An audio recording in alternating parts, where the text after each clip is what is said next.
Bonjour à tous, un nouveau podcast. Donc je vais faire un mix, il y a différents sujets, je vais parler des questions que vous me posez dans les commentaires. Pour l'instant il y a une seule question, donc je vais y répondre directement. Mais vous pouvez vous poser plusieurs questions dans les commentaires et j'essaierai d'y répondre au fur et à mesure dans les différents podcasts. Dans la question qu'on m'a posée, c'est comment faire pour trouver son clown. Je vais donner mon opinion, mais c'est pas la vérité, voilà, c'est juste, voilà, qu'on me pose la question, c'est mon podcast. Je vous donne mon opinion, après chacun fait comme il veut. Donc trouver son clown, qu'est-ce que ça veut dire? Moi, ce que je comprends dans cette question, c'est trouver son clown, c'est trouver un personnage, par exemple le dépressif, le mec agité, trouver des gimmicks pour que les gens vous identifient facilement et que vous distinguiez des autres humoristes. Quand j'entends trouver son clown, j'entends aussi, en fait, quand on dit trouver son clown, c'est la version romantique de dire trouver votre niche marketing. Pour vous dire comment on va se vendre. Est-ce que vous vendez comme le mec qui parle, j'essaie de trouver les bons mots, quoi, qui parle de qui est cynique, le mec qui fait des mimiques, le mec qui fait des accents, j'en sais rien, quoi. Pour moi, c'est ça. Quand on me pose cette question, trouver son clown, c'est comme ça que je le ressens. Après, peut-être c'était certains ont d'autres définitions, mais pour moi, c'est comme ça que je ressens. Aujourd'hui, tout le monde veut trouver un personnage, faire quelque chose ou se distinguer avec une thématique et tout. C'est surtout pour vendre des tickets. C'est ce qu'il n'y a aucune honte à vendre des tickets, mais c'est juste pour vous expliquer que les gens, quand ils cherchent leur clown, c'est plutôt ils cherchent leur créneau à qui ils vont vendre le spectacle, comment on va les distinguer des autres humoristes. C'est plus une notion marketing qu'une notion purement artistique. Je vais prendre différents exemples que j'ai vus et voilà, après j'essaie d'en parler avec vous. J'avais vu ça dans une interview, après je sais pas si c'est vrai ou pas, mais dans une interview il y avait Olivier de Benoît qui disait qu'il faisait du one man show, du stand-up depuis longtemps, et un jour il s'entraînait avec son dictaphone à réviser son texte sur son dictaphone et il a trouvé le phrasé qui a fait de lui le Olivier de Benoît qu'on connaît, qui a eu du succès à On demande qu'à en rire. Donc grâce à ça a pas une erreur, mais tu vois, il est testé d'une façon de parler sur son dictaphone, ou je sais pas, il révisait son texte avec son dictaphone, et grâce à ça il a trouvé sa diction, son phrasé qui a fait son succès. Donc voilà, il a trouvé son clown grâce à une erreur. Autre façon de trouver son clown, c'est soit le hasard, soit la vie fait par le même que vous trouvez votre clown. Par exemple, je sais pas si je connais pas Blanche Gardin personnellement, mais de son sketch au Jamel Comedy Club qui doit dater, faut regarder sur YouTube, mais de 2006 à 2007, et son succès aujourd'hui, ça n'a rien à voir. Le style est quand même légèrement différent et elle a son personnage, sa tenue, sa diction, son écriture. Je pense que j'ai pas vu son spectacle, mais je pense que c'est lié, d'après ce que j'ai compris, à une rupture, à un petit côté un peu dépressif. Donc elle a pas trouvé son clown, elle a presque subi son clown. Vous voyez? Donc voilà, c'est le hasard de la vie qui fait qu'elle a trouvé, mais je pense pas qu'elle l'a cherché de façon hyper stratégique en se disant tiens, je vais avoir une rupture amoureuse, je vais être triste, comme ça je vais pouvoir trouver mon clown et vendre plein de tickets. Je pense pas qu'elle s'est dit ça. Donc vous pouvez trouver votre clown avec le hasard de la vie, que ça s'est fait comme ça et que vous avez des événements ponctuels dans votre vie qui font que vous allez aller plus dans un personnage. Autre exemple de quelqu'un qui a trouvé son clown, si c'est ce type de clown dont vous pensez, c'est Gaspard Proust. Je l'ai pas côtoyé beaucoup, mais j'ai quand même côtoyé quelques mois. C'est tout début. Et il cartonnait avec un sketch de Sarkozy. Il faisait des imitations de Sarkozy. Voilà, c'était ce qu'il faisait et il fracassait la scène. Il fumait tout. Et je crois de mémoire, je suis pas un historien de Gaspard Proust, mais de mémoire, il a gagné un énorme concours d'humoriste sur Paris. Il a fait une télé, c'était une télé où il y avait Laurent Ruquier et à l'époque l'une des invitées c'était Claire Kame. De mémoire, il faudra regarder les extraits. Et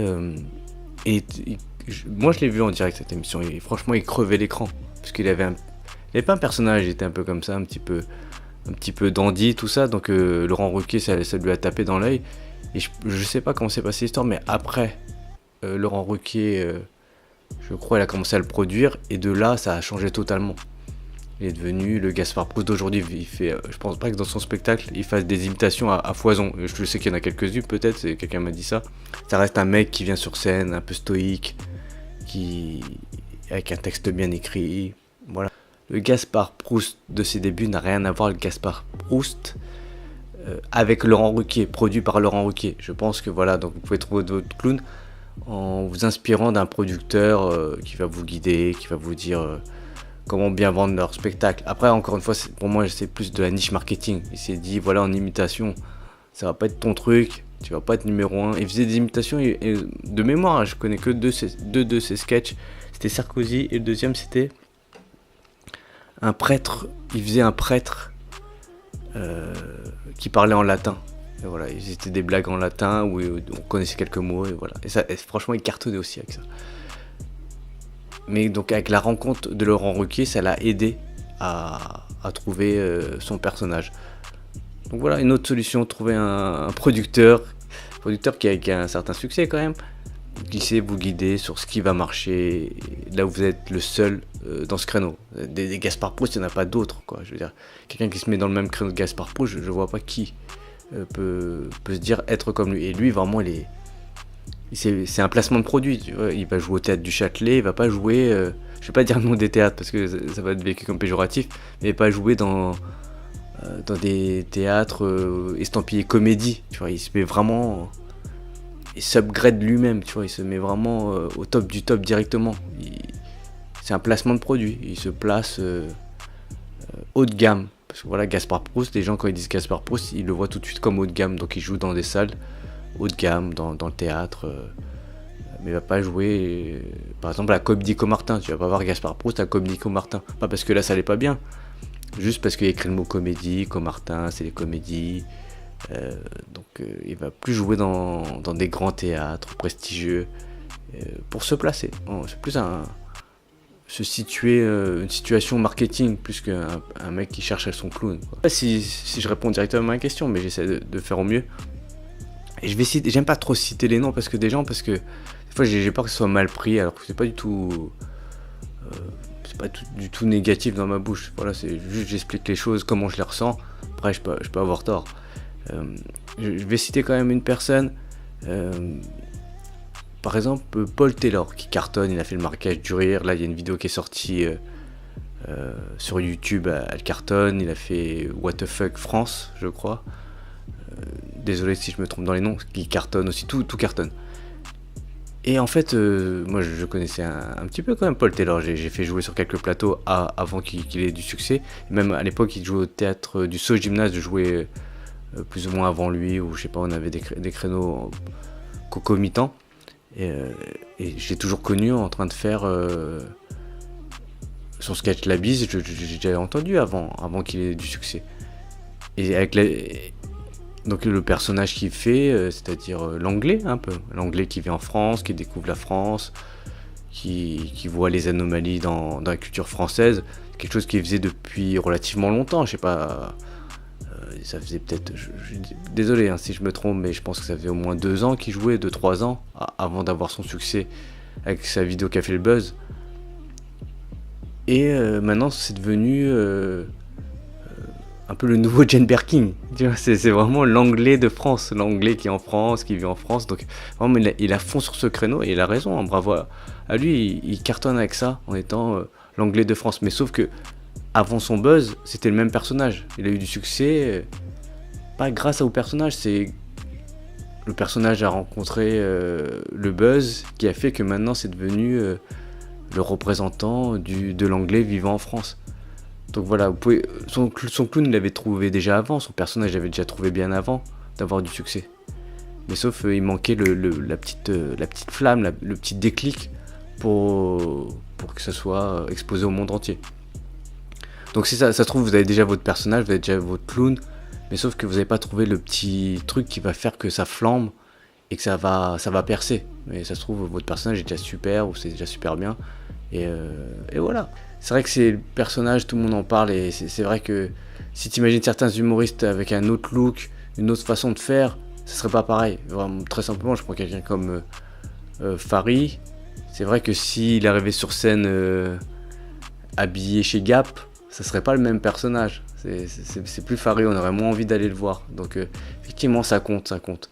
Après, je pense que ça prend trop de prépondérance dans les pensées des humoristes débutants. Je pense pas que vous êtes obligé d'y penser aussitôt. Mais voilà, il y a toujours un contre-exemple. C'est Kev Adams. Moi, je l'avais croisé rapidement au Pronzo à ses débuts. Et c'est vrai qu'il avait, je crois, 17 ans. Donc il a commencé directement avec son t-shirt. Je suis le jeune. J'ai un t-shirt I Love Kev. Et c'est ça qui a fait son succès. Donc voilà. Moi, je suis pas fan des gens qui cherchent directement leur personnage alors qu'ils ont commencé depuis quelques semaines. Mais voilà, Kev Adams, c'est un contre-exemple total. C'est que lui, il est arrivé direct en disant je suis le jeune de France. Et c'est ça qui a fait son succès. Donc je peux pas non plus vous décourager de faire ça. Mais déjà, faites du stand-up pour le plaisir. Essayez de tenir 1 an, 2 ans, 3 ans. Déjà, la plupart d'entre vous, vous allez craquer au bout de 3 ans. C'est comme ça. Donc si vous tenez 3 ans, après, commencez à chercher votre personnage. Mais encore une fois, je recite l'exemple de Kev Adams, qui lui est parti direct dans ce créneau-là. Et voilà, on connaît son succès et son énorme réussite. Voilà, j'espère avoir quand même répondu à la petite question de comment trouver son clown. Si vous avez aimé cette vidéo, mettez un petit pouce sur la vidéo, abonnez-vous à ma chaîne YouTube. Et quoi d'autre? Bah c'est déjà pas mal. Et n'hésitez pas à mettre dans les commentaires ce que vous voulez, des questions que vous avez ou sur le stand-up, essentiellement. Donc n'hésitez pas à poser des questions, j'essaierai d'y répondre dans les prochaines vidéos. A très bientôt. Bye bye.